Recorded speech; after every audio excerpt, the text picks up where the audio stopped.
프레젠테이션이 매력을 가지는 까닭은 아무래도 현장 승부라는 사실에 있는데요. 누가 어떻게 전달하느냐가 프레젠테이션의 성공 관건이 됩니다. 이때 누가라는 요소는 영향력 또는 이미지를 의미하고요. 또 어떻게라는 부분은 콘텐츠 구성과 연출 부분이 해당됩니다. 이에 세계적인 기업 CEO의 프레젠테이션을 보는 것이 마치 한 편의 드라마를 보는 듯한 착각을 불러일으키기도 할 만큼 매력적이기도 한데요. 첫 강의에서는 먼저 어떻게 전달할 것인지에 관해서 생각에 초점을 맞춰봅시다. 여러분도 마찬가지로 매력적인 프레젠테이션 하고 싶지 않으세요? 그렇다면 우선은 좀 고통스러운 기억을 꺼내볼 필요가 있습니다. 잊어서는 안 될 기억들, 치명적인 실수나 부족한 준비로 인해서 프레젠테이션을 망쳤던 기억들입니다. 비온 뒤에 땅이 굳는다, 실패는 성공의 어머니, 전패위공 등의 진리를 떠올리면서 지난 실패를 통해서 오류를 발견해 봅시다. 프레젠테이션을 잘 하지 못하는 대표적 오류로 5가지를 꼽을 수가 있는데요. 아마도 여러분 역시 5가지 오류 중에 그 원인이 포함되어 있을 것입니다. 첫째, 주제가 명확하지 않다. 그래서 무엇을 얘기하고 싶은 거지? 프레젠테이션이 시작되고 끝이 날 때까지 청중들 머릿속에 주제가 입력되지 않는다면 도대체 무슨 말을 하고 있는 거지? 라는 반응이 나올 수밖에 없겠죠. 결국 무엇을 전달해야 하는지조차 명확하게 판단하지 못한다면 그 발표는 실패일 수밖에 없습니다. 프레젠테이션 초보가 저지르는 대표적인 오류라고 할 수 있는데요. 졸지 않고 끝까지 들어주는 청중이 있었다면 반드시 감사해야 할 노릇이겠죠. 둘째, 전체에 흐름이 없다.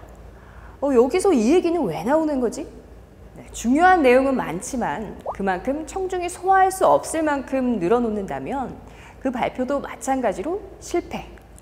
너무 많은 포인트를 거론하는 것도 문제이지만 구조적이지 못하고서 아이디어가 산발적으로 중구난방 등장한다면 어느 시점에서 청중은 시쳇말로 멘붕에 빠져버릴 것입니다.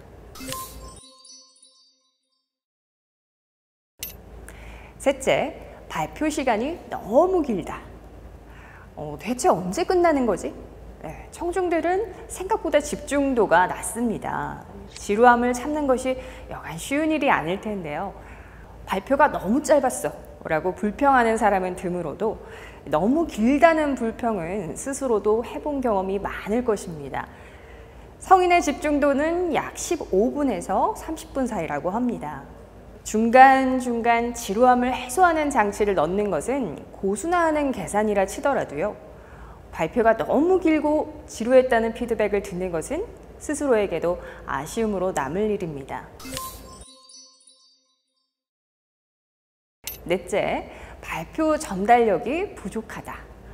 뭐라고 하는지 잘 들리지가 않아. 주제와 상관없이 장황한 설명들도 청중의 이해를 좀 흐리지만요. 전달력 없는 발표 역시 내용 파악에 장애물이 됩니다. 들리지 않는 작은 목소리, 또 부정확한 발음, 악센트가 없는 말투 등으로 인해서 청중은 짜증이 섞인 목소리와 표정을 지으며 불만을 표시하고야 맙니다. 다섯째, 청중이 얻는 이익을 다루지 않았다. 이게 도대체 나와 무슨 상관인 거지? 프레젠테이션을 통해서 얻게 된 정보가 청중에게 어떤 이익을 주는지가 빠진 거죠.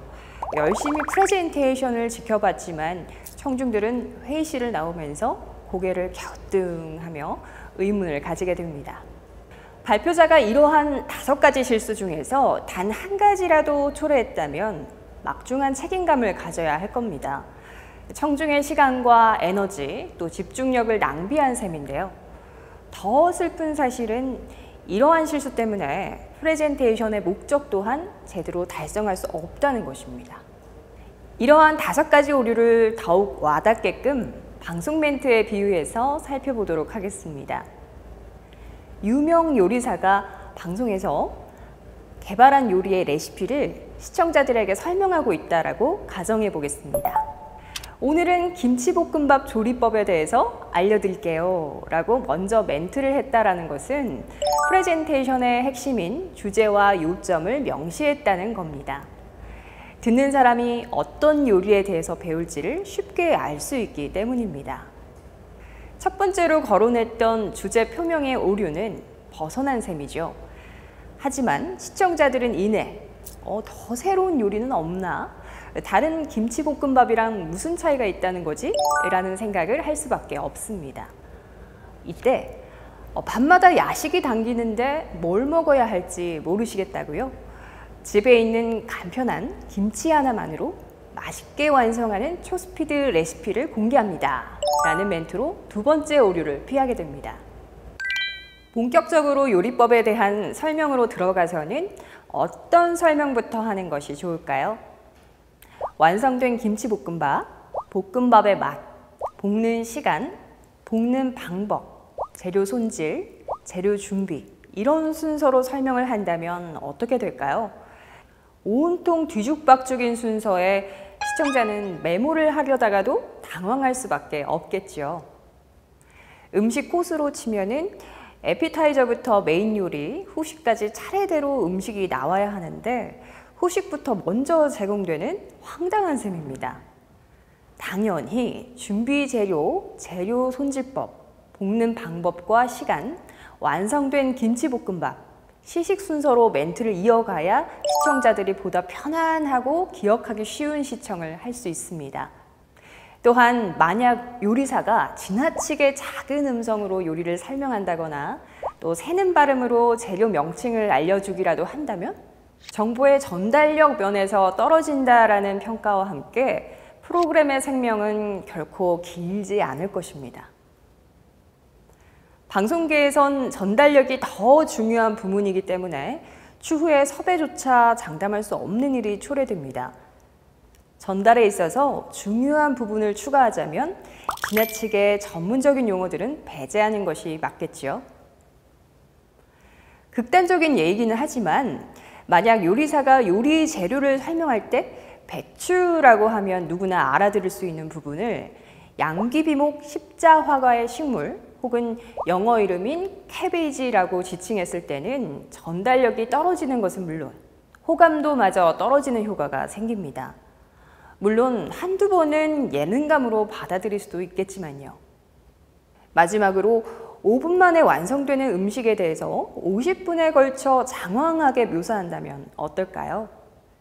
아마 채널이 돌아가는 소리가 여기저기서 더 커질 것인데요. 이는 분명 지나치게 긴 설명이고 제작 과정에서는 편집이 다수 될 수밖에 없는 노릇이겠지요. 간략하게 압축해서 15분 정도만 설명해도 필요한 정보를 모두 전달할 수 있습니다. 예로 든 사항이 방송 프로그램이라서 조금은 어색할 수 있지만 이런 실수들은 우리 실제에 엄연히 존재하는 부분이기 때문에 설명을 진행해 드렸습니다.